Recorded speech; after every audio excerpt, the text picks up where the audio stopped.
करके जाना, ठीक है। ऑब्जेक्टिव्स कह लो, कैरेक्टरिस्टिक्स कह लो, कह सकते हो। तो पॉइंटर्स आपने पढ़ के जाने हैं, डेप्थ में आपको मैं यहाँ पे समझा रही हूँ। अगर आप मुझे सुन लोगे सिर्फ, आपको समझ में उसी से आ जाएगा। अदरवाइज आप सारे पॉइंटर्स लर्न करके जा सकते हो कि क्या क्या चीजें इसकी कैरेक्टरिस्टिक्स में आती हैं। सो रिसर्च के विशेष जो विशेषताएं हैं वो कैसी होती है, या फिर इसके क्या चीजें इसमें हाईलाइट होती है, मेन होती है। जैसे अभी मैंने एक साइंटिफिक वर्ड आपको बताया कि साइंटिफिक क्यों हम रिसर्च को कह रहे हैं।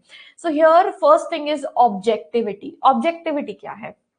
ऑब्जेक्टिव होना एक रिसर्च का बहुत ही प्रायर, मतलब फर्स्ट एंड फॉरमोस्ट चीज हम कहते हैं कि एक ऑब्जेक्टिवनेस इसके अंदर रखी जाती है। ऑब्जेक्टिवनेस का मतलब होता है कि जिसमें मैं किसी भी तरह की बायसनेस नहीं दिखा रही हूँ, यानी कोई भी तरह से मैं अपने विचार, अपनी फीलिंग्स, भावनाएं या अपनी सोच उसके अंदर नहीं डाल रही हूँ एज अ रिसर्चर। मैं उसको पूरी तरह से निष्पक्ष होकर हर पहलू से देखकर उसको रिसर्च कर रही हूँ एज अ रिसर्चर, ठीक है, एक मतलब शोधकर्ता के आधार पे। तो जब आप ऑब्जेक्टिविटी रखते हैं तभी एक रिसर्च जो है उसके सही रिजल्ट्स निकल के आते हैं। यानी अगर क्या पता मैं किसी चीज के बारे में क्या सोचती हूँ और मैं अगर अपनी सोच डाल दूंगी उसके अंदर, या मैं लिख दूंगी कि मुझे ऐसा लगता है, वो मैं कर ही नहीं सकती हूँ। सो हमने सिर्फ फैक्चुअल डेटा, फैक्ट्स के अकॉर्डिंग यहाँ पे चलना होता है, किसी तरह का बायसनेस हमें यहाँ पे नहीं देना होता है। All other characteristics are build around it, और बाकी के सारे कैरेक्टरिस्टिक्स भी उन्हीं पे ही बिल्डअप होते हैं, ठीक है। सो सबसे पहली चीज जो है यहाँ पे क्या रखनी होती है? ऑब्जेक्टिविटी रखनी होती है। Next one is reliability, which is again very important. जब आपको क्वेश्चन आता है बच्चे, तो आपको वहां पे जब हम रिलायबिलिटी, हाँ मैं ऑप्शंस की बात कर रही थी कि आपको ऑब्जेक्टिविटी के साथ ही एक ऑप्शन होता है पेपर के अंदर, सब्जेक्टिविटी। आजकल हमें पॉइंटर्स की तरह नहीं आते हैं, हमें इन डेप्थ क्वेश्चंस आते हैं, तो आपको पूरी पूरी लाइन लिखी होती है। एंड उनकी जो लैंग्वेज है वो काफी डिफिकल्ट हो सकती है। आप लोग हिंदी में पढ़ सकते हो उसको, साथ में ही ऑप्शन होता है, हर एक पेपर में ऑप्शन होता है, ठीक है। आप उसको फटाफट मतलब वहां पे ऑप्शन होता है जिससे आप उसी क्वेश्चन को हिंदी में भी उसी टाइम देख सकते हो, ठीक है। बेशक आपका इंग्लिश मीडियम है लेकिन फिर भी आप देख सकते हो। यू कैन ट्रांसलेशन उसके देख सकते हो, यू कैन सी। तो वहां पे आप देख सकते हो कि वो कहना क्या चाह रहे हैं। जब हम सब्जेक्टिविटी कहते हैं तो हम बिल्कुल भी, मतलब वो ऑप्शन जो है वो रॉन्ग होता है। सब्जेक्टिविटी का मतलब है जिसमें मैं अपनी विचारधारा डालूंगी और एक रिसर्च को करूंगी, ठीक है। यानी हम सब्जेक्टिव हो जाएंगे रिसर्च को करते हुए, तो वो हमने नहीं होना है। यानी किसी एक पक्ष में हम बोलने लगे या किसी एक पक्ष में हम लिखने लगे, वो चीज नहीं करनी होती है रिसर्च में। तो वो ऑप्शन बिल्कुल भी आपको चूज नहीं करना है, क्योंकि मोस्ट ऑफ द क्वेश्चन हमें ऐसे आते हैं कि इनमें से 4 ऐसी चीजें बताओ जो रिसर्च के कैरेक्टरिस्टिक्स हैं, या इनमें से 5 ऐसी। तो आपको एक्सक्लूड करने होते हैं 2 या 3 ऑप्शंस और बाकी के रखने होते हैं, ठीक है। So subjectivity is completely wrong answer. अब नेक्स्ट आती है रिलायबिलिटी की बात। तो रिलायबल होना मतलब किसी पे विश्वास करना, हिंदी में हम इसको विश्वसनीय बोलते हैं। तो आपकी रिसर्च अगर विश्वसनीय ही नहीं होगी तो रिसर्च का क्या फायदा, है ना। यानी अगर उसके रिजल्ट्स को फिर कौन अपनाएगा, उसके रिजल्ट्स को कहाँ पे हम अप्लाई करेंगे अगर उस पर विश्वास ही ना किया जा सके। तो विश्वास करने के लिए, कराने के लिए आपको क्या करना पड़ता है? उसकी रिलायबिलिटी को मेंटेन रखना पड़ता है, उसका जो कंसिस्टेंसी है। यानी कि अगर मान लीजिए आपने एक रिसर्च करी और उस रिसर्च में लड़कियां जो है लड़कों से ज्यादा कॉन्फिडेंट निकली, ठीक है। मतलब मान लीजिए आपने एक रिसर्च वर्क किया, उसमें आपने लड़कियों लड़कियों और लड़कों के कॉन्फिडेंस को रिसर्च किया, मतलब आपने उसके ऊपर आपका वेरिएबल था कॉन्फिडेंस, ठीक है। आपने उनको देखा कि कौन ज्यादा क्लास में कॉन्फिडेंट है, बॉयज और गर्ल्स एज कंपैरेटिव, है ना। तो आपने देखा कि भाई 11th क्लास में लड़कियां ज्यादा कॉन्फिडेंट है रादर देन बॉयज। अब ये रिजल्ट दूसरे किसी ने किया तो उनके रिजल्ट में सेम ही, मतलब सेम ही सिचुएशन में किसी और ने किया तो लड़के ज्यादा कॉन्फिडेंट निकले।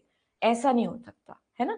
यानी कि इससे क्या होगा? वो कहेंगे यार आपकी रिसर्च तो गलत है, आपने तो गलत रिजल्ट्स जनरेट किए हैं, यहाँ तो लड़के आ रहे हैं ज्यादा कॉन्फिडेंट, राइट। सो ये चीज नहीं होनी चाहिए। आपने जितना भी रिसर्च वर्क किया है वो इतना ज्यादा सही, एक्यूरेट होना चाहिए कि वो रिलायबल हो, उसके रिजल्ट्स, उसकी सारी चीजें रिलायबल होनी चाहिए। सो यहाँ पे कंसिस्टेंसी, कंसिस्टेंसी का मतलब क्या होता है? बार बार एक चीज को टेस्ट करने पे, ठीक है। टेस्ट का मतलब जैसे आप एक प्रोडक्ट लेके आते हो, कोई भी प्रोडक्ट, मैं बहुत बार ये एग्जांपल देती हूँ, कोई भी आप प्रोडक्ट घर में लेके आते हो, मान लीजिए एक शैम्पू लेके आते हो, एक बार अच्छा लगा, दूसरी बार लेके आओगे, दूसरी बार भी अच्छा लगेगा तो तीसरी बार लेके आओगे, सेम चीज पे, क्योंकि आपका विश्वास बन जाता है। Why? Because of the consistency it gives you. ठीक है, यानी कि उसके बार बार अच्छे रिजल्ट्स, सही रिजल्ट्स देने की वजह से आप उसको उसके ऊपर विश्वास करने लगते हो। सेम चीज यहाँ पे है कि आपकी रिसर्च की जो कंसिस्टेंसी है वो होनी चाहिए, तभी आपकी रिसर्च जो है रिलायबल रिसर्च रहेगी। एंड आगे बाकी की सारी चीजें भी इसके ऊपर ही टिकी हुई है ना। नेक्स्ट आता है ऑप्शन वैलिडिटी का। वैलिडिटी भी उतनी ही इंपॉर्टेंट होती है बच्चे। वैलिडिटी का यहाँ पे क्या मतलब है? हियर वैलिडिटी मींस वैलिड होना, यानी वैध होना कहते हैं हम इसको हिंदी में, वैधता। वैलिडिटी का मतलब वो वैलिडिटी नहीं है जो हम फोन वाली वैलिडिटी की, वो खत्म हो जाएगी वैलिडिटी, वो नहीं है यहाँ पे। यहाँ पे क्या वैलिडिटी है कि वैलिडिटी का यहाँ पे मतलब है कि जितनी भी चीजें मैं उस रिसर्च को करते हुए इस्तेमाल कर रही हूँ, यानी जिस एक्सटेंट तक मैं उस चीज को मेजर करना चाहती हूँ, मैं उसी चीज को मेजर कर रही हूँ, मैं कहीं और नहीं भटक रही। जैसे अगर फॉर एग्जाम्पल वैलिड का मतलब है सीधा, आप ना वैलिडिटी से एक चीज याद रखा करो, जैसे कि आपका पेपर है यूजीसी नेट का, अगर इसमें मैं बैंकिंग के क्वेश्चंस डाल दूं आपको, ठीक है, यानी क्वेश्चन पेपर आया, पेपर में आपको बैंकिंग के क्वेश्चंस आ गए, जस्ट वन सेकेंड।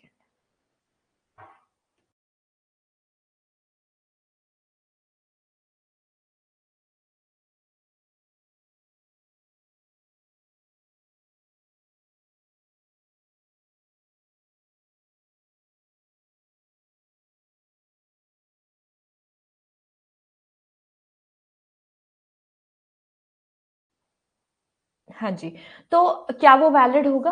अगर वो बैंकिंग के क्वेश्चंस डाल दें आपको, या कोई भी हायर लेवल क्वेश्चंस डाल दें, या बिल्कुल ही लोअर लेवल डाल दें, तो भी वैलिड नहीं होगा, है ना। यानी कि अगर मैं वो जो आप उस टेस्ट के थ्रू या उन चीजों के थ्रू, जो इंस्ट्रूमेंट्स आप यूज करते हो रिसर्च में, जो प्रोसीजर आप यूज करते हो, जो टेस्ट करने के लिए उनको बनाया गया होता है, वो वही टेस्ट करें। उससे ज्यादा या उससे कम अगर टेस्ट करेंगे तो वो वैलिड नहीं होंगे, और फिर आपके रिसर्च के रिजल्ट्स भी वैलिड नहीं होंगे। ठीक है, I hope you got the point कि जो चीज मैं इसके एग्जैक्ट, मैंने यहाँ पे आपको डाला भी है कि ऐसा एक क्वेश्चन आया था, इसका एग्जैक्ट यहाँ पे ये चीज, आर वी मेजरिंग और able to measure what we originally intend to measure, यानी क्या मैं वही चीज माप रही हूँ जो मैं मापना चाहती हूँ। ठीक है, फॉर एग्जाम्पल अनदर एग्जाम्पल हम रिसर्च का लेते हैं कि अगर मैं बच्चे की इंटेलिजेंस देख रही हूँ, ठीक, मैंने बच्चों की देखनी है इंटेलिजेंस, और मैंने उनको टेस्ट दिया इमोशनल इंटेलिजेंस। अब क्या मैं इंटेलिजेंस में इमोशनल इंटेलिजेंस ही देखना चाहती हूँ? तभी वो वैलिड होगा ना। मेरा एग्जैक्ट वेरिएबल है क्या? अगर मैं सिर्फ इंटेलिजेंस बोल रही हूँ तो उसमें भी मुझे डिफाइन करना पड़ेगा कि what kind of intelligence, their mental intelligence, academic intelligence, उनका आईक्यू या उनकी इमोशनल इंटेलिजेंस कैसी, सोशल इंटेलिजेंस अलग अलग होती है सारी। ठीक है, तो उसी हिसाब का टेस्ट मैं उनको लगा के दूंगी। ठीक है, और उसी हिसाब से उनका मेजरमेंट लूंगी कि भाई कैसा उनका इमोशनल जो है इंटेलिजेंस है, कैसा उनका सोशल इंटेलिजेंस है। तो इस तरीके से हम वैलिडिटी जो है वो चेक करते हैं। It is very important. ये 3 पॉइंट जो मैंने आपको फर्स्ट में लिखे हैं वो बहुत ही इंपॉर्टेंट है, ऑब्जेक्टिविटी, रिलायबिलिटी एंड वैलिडिटी। इनके ऊपर आपको ऐसे क्वेश्चंस भी आ सकते हैं जैसे असर्शन रीजन आ जाती है, या फिर इनके डायरेक्ट मीनिंग्स भी आ सकते हैं कि रिसर्च में वैलिडिटी का क्या वो है ना, तो आपको इन डेप्थ पता होना चाहिए।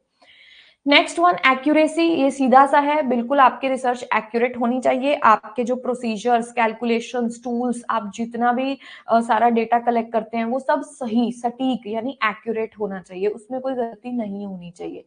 ठीक है, तो ये बहुत ही मतलब वैलिडिटी जैसा ही है, ये भी क्लोजली रिलेटेड टू वैलिडिटी, क्योंकि वैलिडिटी में भी हम यही कह रहे हैं कि जो हमारे प्रोसीजर्स हैं वो एक्यूरेटली अप्लाई होने चाहिए। बट वो कैसे होंगे वहां पे वो मैंने आपको एग्जाम्पल के थ्रू बता दिया। जब आप मेरा लेक्चर सुन रहे हो ना, तो हमेशा एग्जाम्पल्स को याद रखना, एग्जाम्पल्स याद रखोगे कॉन्सेप्ट कभी नहीं भूलेगा।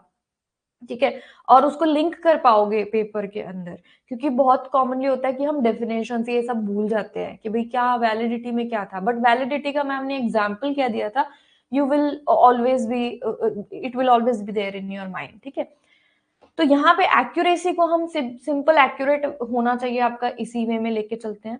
ठीक है, देन नेक्स्ट इज क्रेडिबिलिटी। अब क्रेडिबिलिटी का जो है ना, पॉइंट ये रिलायबिलिटी से बहुत ज्यादा मैच करता है, ठीक है। और बहुत ज्यादा बच्चे क्रेडिबिलिटी और रिलायबिलिटी का जब ऑप्शन होता है तो चूज करने में दिक्कत आती है।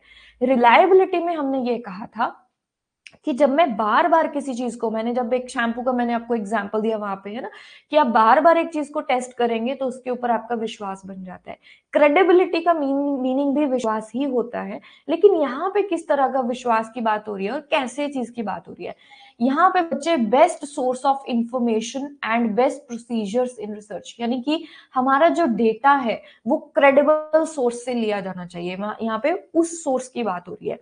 अगर मान लीजिए आपने कोई आप डेटा लेने जा रहे हैं और किसी ने मान लीजिए आजकल जैसे आप इंटरनेट, इसके तो बहुत ही आसान एग्जाम्पल, आपको बहुत ही रिलेटेबल एग्जाम्पल देती हूँ कि आप बहुत बार ऐसा होता है कि एकदम से आपके नोटिफिकेशन आती है आपके उसमें फोन में कि UGC NET result out, UGC NET form filling, UGC NET ये है ना, वो जो भी नोटिफिकेशन आती है जब आप ओपन करते हो इट इज समथिंग एल्स, और मे बी वो कुछ और बता रही है, या फिर मे बी वो ये बता रही है कि रिजल्ट आने वाला है, ऐसा होता है ना। तो आप उस पर विश्वास अगली बार से आप नहीं करोगे, आपको 3 बार वो गलत मिसगाइड करेगा, यानी कि it is not the best source of information, right. वो होती है क्रेडिबिलिटी। तो यहाँ पे जब हम डेटा को कलेक्ट करते हैं, हम इंटरनेट के मतलब ऐसी वेबसाइट्स या ऐसी चीजें जहां पे हमें विश्वास नहीं है, हम क्या करते हैं फिर, हम फटाफट से ऑफिशियल वेबसाइट पे जाते हैं, है ना, और चेक करते हैं। क्यों? क्योंकि वो बेस्ट सोर्स ऑफ इंफॉर्मेशन है, वहां पे आपको क्रेडिबिलिटी है, यानी उसके ऊपर विश्वास है, उसकी क्रेडिबिलिटी है, आपको पता है कि वहां पे गलत इंफॉर्मेशन हो ही नहीं सकती। अगर रिजल्ट आउट हो गया तो वहां पे डेफिनेटली होगा, अगर नहीं हुआ है तो नहीं होगा, ठीक है। तो ये चीज रही। तो वो क्रेडिबिलिटी होती है, यानी कि हमारा जो डेटा है, जैसे हम न्यूज़पेपर से लेते हैं, आज भी अगर आप कोई ओल्ड न्यूज़पेपर निकाल के वहां से देखते हो कि भाई फ्रीडम फाइटर्स के बारे में आप मान लीजिए कर रहे हो, कोई हिस्टोरिकल रिसर्च कर रहे हो, अब हिस्टोरिकल रिसर्च में तो क्रेडिबिलिटी बहुत बड़ा क्वेश्चन है, क्योंकि आप कहाँ से डेटा लोगे। अगर मैं कोई 1800 समथिंग का कुछ कर रही हूँ, ठीक है, या मैं फ्रीडम फाइटर्स जैसे अभी मैंने बोला कि उसके ऊपर कर रही हूँ, तो वहां पे मैं डेटा कैसे लेने वाली हूँ, मेरे पास बेस्ट का क्या आएगा। अब आज की डेट में जो लिखा गया है वो पता नहीं सच है या नहीं उस टाइम के बारे में, क्योंकि ये जनरेशन जो भी उसके बारे उन टाइम के बारे में लिखेगी वो सुन के लिखेगी, है ना। तो वहां पे आपको न्यूज़पेपर्स हो गया, लेटर्स जो गांधी या अदर फ्रीडम फाइटर्स ने लिखे हैं, खुद उनके लिखे हुए लेटर्स, उनकी लिखी हुई डायरीज, ऐसी पर्सनल चीजें, वो सारी चीजें वहां पे क्रेडिबल सोर्स ऑफ इंफॉर्मेशन होती है। I hope you got the point कि आप लोग अब कंफ्यूज नहीं होगे रिलायबिलिटी एंड वैलिड ये क्रेडिबिलिटी के बीच में, ठीक है। तो यहाँ पे डेटा के कलेक्शन की बात हो रही है। नेक्स्ट इज जनरलाइजेबिलिटी, यानी कि आपके जनरलाइज का मतलब होता है इस रिसर्च को अप्लाई करना, उसकी फाइंडिंग्स को अप्लाई करना, लागू करना, जिनके भी ऊपर आपने उसको किया है, जो भी आपकी पॉपुलेशन है उसके ऊपर अप्लाई करना, ठीक है।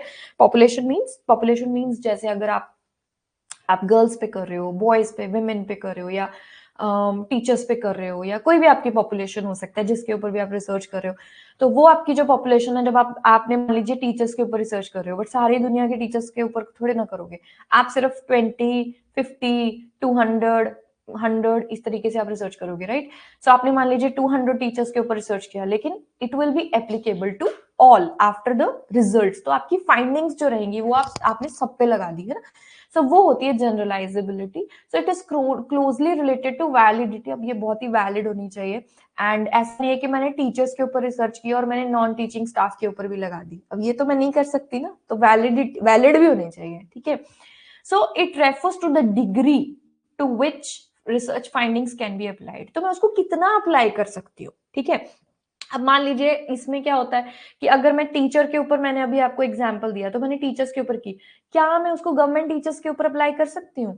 क्या मैं उसको प्राइवेट के ऊपर अप्लाई कर सकती हूँ? क्या मैं उसको फीमेल के ऊपर अप्लाई कर सकती हूँ, फीमेल टीचर्स, या मैं उसको सिर्फ मेल पे कर सकती हूँ? तो वो चीजें भी यहाँ पे, मतलब कितनी डिग्री तक, कितनी लार्जर पॉपुलेशन तक मैं उसको अप्लाई कर सकती हूँ, fine.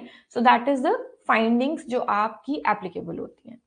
Next is empirical research. Empirical. This word has come many times in your exam.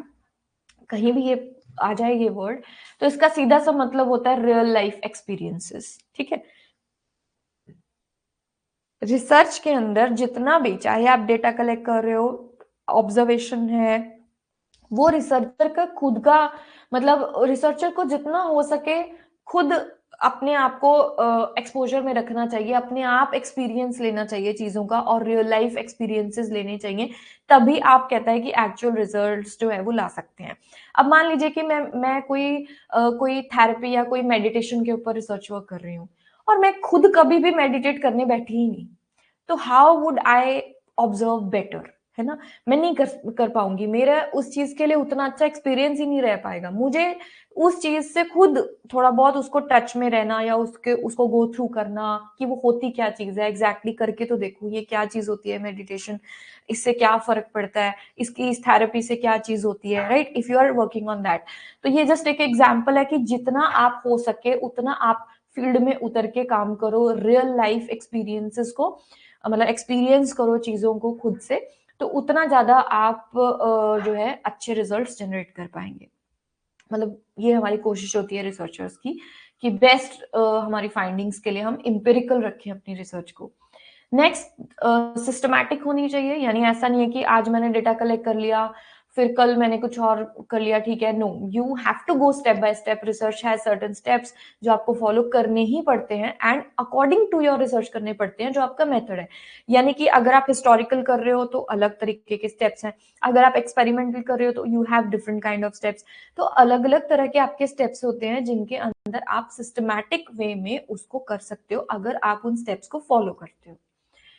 Then next one is controlled factors होते हैं, यानी कि हमारी जो रिसर्च है, लेकिन ये वाला जो पॉइंट है ये सिर्फ और सिर्फ एक्सपेरिमेंटल रिसर्च के अंदर रहेगा। फाइन, याद रखना मेरी इस बात को कि ये जो फीचर है ये फीचर सिर्फ एक्सपेरिमेंटल रिसर्च का होता है, कि उसमें फैक्टर्स जो है, सारी चीजें जो है वो कंट्रोल्ड होती हैं, यानी कि रिसर्चर के कंट्रोल में होती हैं। जैसे एक लेबोरेटरी आप मानते हो ना, लेबोरेटरी आपको पता है, तो लैब के अंदर सारी चीजें जो है रिसर्चर के हाथ में होती हैं, यानी वो चाहे तो केमिकल को ज्यादा कर सकते हैं, केमिकल को कम कर सकते हैं, लाइट को ऑन कर सकते हैं, लाइट को ऑफ कर सकते हैं, साउंड को प्ले कर सकते हैं, अनप्ले कर सकते हैं, right? So everything is in their hand. तो वो कंट्रोल्ड होती हैं सिचुएशंस जिसमें हम किसी भी चीज को कितना भी फैक्टर, जैसे मेडिकल रिसर्चेस होती हैं, तो उसमें अगर मैंने देखना कि एक स्लीपिंग पिल का क्या असर है, तो मेरी मर्जी, मैं एज अ रिसर्चर उसको आधा पिल देख के देखना चाहती हूँ, पूरा पिल देख के देखना चाहती हूँ, या मैं एग्जैक्टली क्या करना चाहती हूँ। सो इट इज कंट्रोल्ड। फाइन, लेकिन हम हिस्टोरिकल एंड बाकी के रिसर्चेस डिस्क्रिप्टिव के अंदर या बाकी के रिसर्चेस के अंदर ये कंट्रोल्ड फैक्टर को नहीं लाते हैं, वहां पे हम कंट्रोल नहीं कर सकते हैं चीजों को। Fine, next is cyclic. हमारी रिसर्च जो है वो साइक्लिक होनी चाहिए। साइक्लिक का मतलब क्या है? एक साइक्लिक प्रोसेस होना चाहिए एक तरह का। मान लीजिए रिया ने एक रिसर्च की फॉर एग्जांपल, और उस रिसर्च से कुछ क्वेश्चंस जनरेट होंगे at the end of the when you will find something ना, आपके पास जब एक सोल्यूशन, अपनी प्रॉब्लम का तो सोल्यूशन आ गया, रिया ने एक प्रॉब्लम देखी और उन्होंने देखा कि भाई ये चीज का सोल्यूशन मेरे पास, ये रिसर्च करके आ गया। बट जब आप उस रिसर्च को कर रहे होगे आपके पास और कई सारी प्रॉब्लम्स निकल के आएंगी जो आप आगे आने वाले रिसर्चर्स को सजेस्ट कर सकते हैं, या उनको आपकी रिसर्च से वो प्रॉब्लम्स मिल सकती हैं कि हम इनके ऊपर रिसर्च कर लेते हैं। फाइन, ऐसे ही फिर आगे चल के कोई और, जैसे मान लो फिर रिया की रिसर्च से किसी और को क्वेश्चन मिल गया, किसी और के रिसर्च से आगे आने वाले जो हमारे रिसर्चर्स हैं उनको कोई क्वेश्चन मिल गया और वो उसका सोल्यूशन ढूंढने लगे। सो it is a cyclic manner, ठीक है? एक साइक्लिक प्रोसेस है रिसर्च का। Next is logical. लॉजिकल है, यानी कि लॉजिकल होनी चाहिए ऑफ कोर्स। रिसर्च जो है वो सिस्टमैटिक, साइंटिफिक, लॉजिकल, इनके बिना तो रिसर्च है ही नहीं, समझ लीजिए, ठीक है? So it should be logical, यानी कि इसमें जितना भी लॉजिक, मतलब आप कह लीजिए कि एक आपका वे है ना, प्रोसेस है, तो इसमें दो तरह के लॉजिक लगते हैं, इंडक्शन एंड डिडक्शन, ठीक है? दैट डिपेंड्स ऑन कि आप किस कैसे रिसर्च कर रहे हो, क्वालिटेटिव कर रहे हो या क्वांटिटेटिव। जब हम क्वालिटेटिव रिसर्च करते हैं तो हम इंडक्टिव वे में करते हैं, जब हम क्वांटिटेटिव करते हैं तो हम डिडक्टिव वे में करते हैं। ये ज्यादा डिटेल में आपको जब मैं क्वालिटेटिव क्वांटिटेटिव कराऊंगी तब आपको क्लियर हो जाएगा, ठीक है जी? Next last one is replicable, यानी कि हम रिपीट कर सके ऐसे रिसर्च।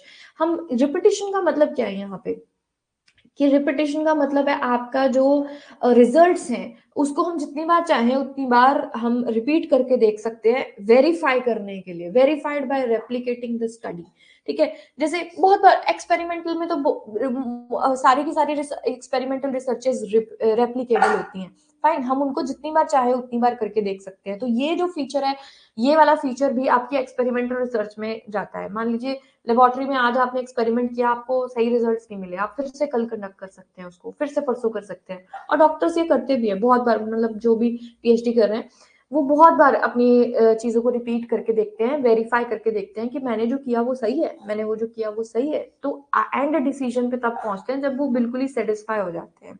ठीक है जी। सो दिस इज रेप्लीकेबल, यानी कि हम अपनी रिसर्च को क्या कर सकते हैं, रिपीट कर सकते हैं। So these are the characteristics जो मैंने आपको 12 कैरेक्टरिस्टिक्स कराए। I hope you got these characteristics कि ये क्या चीजें हैं exactly.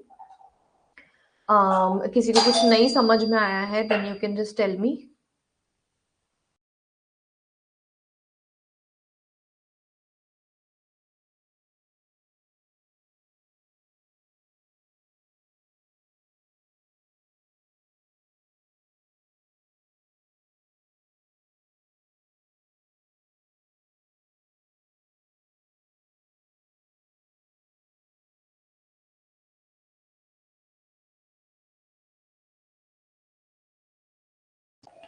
Just 1 minute.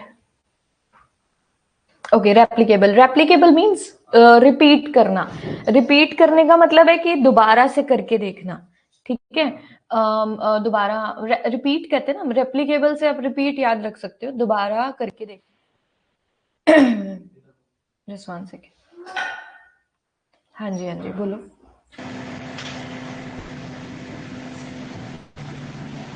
Hello ma'am, मैं रेप्लिकेबल नहीं समझ इश्यूज की वजह से। Okay okay. रेप्लीकेबल का मतलब है रिपीट करना। ठीक है, मैं दोबारा बता देती हूँ। रिपीट करने का मतलब है, वैसे तो ये एक्सपेरिमेंटल में ही रहेगा, सिर्फ ओनली इन एक्सपेरिमेंटल रिसर्च, क्योंकि एक्सपेरिमेंटल रिसर्च को हम क्या कर सकते हैं, रिपीट कर सकते हैं अगेन एंड अगेन। उसके एक्सपेरिमेंट को हम अगेन, अच्छा मैं इसका एग्जाम्पल ये देती हूँ कि जैसे हिस्ट्री है, हिस्ट्री में मान लीजिए कोई हिस्टोरिकल इवेंट हुआ, जैसे वर्ल्ड वॉर हुआ, क्या हम उसे रिपीट कर सकते हैं? रिपीट करके हम सोचते हैं कि भाई दोबारा वर्ल्ड वॉर करवा के देखते हैं और कैसा एक्सपीरियंस लेके देखते हैं इसका कैसा रहेगा, और फिर रिसर्च करेंगे उसके ऊपर? नहीं ना, नहीं कर सकते। हम हिस्ट्री में किसी हिस्टोरिकल रिसर्चेस में हम रिपीट नहीं कर सकते। सेम हम डिस्क्रिप्टिव में भी नहीं कर सकते। बट हम एक्सपेरिमेंटल रिसर्चेस के अंदर अपने रिजल्ट्स को वेरीफाई करने के लिए उसे जितनी बार चाहे उतनी बार रिजल्ट्स को, सॉरी, एक्सपेरिमेंट को रिपीट कर सकते हैं। ठीक है, तो जो लेबोरेटरीज होती हैं उनमें बहुत बहुत बार एक्सपेरिमेंट्स किए जाते हैं, तब जाके दवाइयां बनती हैं। जैसे आप मेडिसिन का ही एग्जाम्पल लो, ऐसे थोड़ी ना कि कोई भी एक मेडिसिन है वो एक ही बार में बन जाती है। नो, उसे बहुत बार वेरीफाई किया जाता है, उनके रिजल्ट्स को बहुत बार वेरीफाई किया जाता है, तब जाके वो जनरलाइज होती हैं लोगों के ऊपर। ठीक है, तो ये इसका मीनिंग है।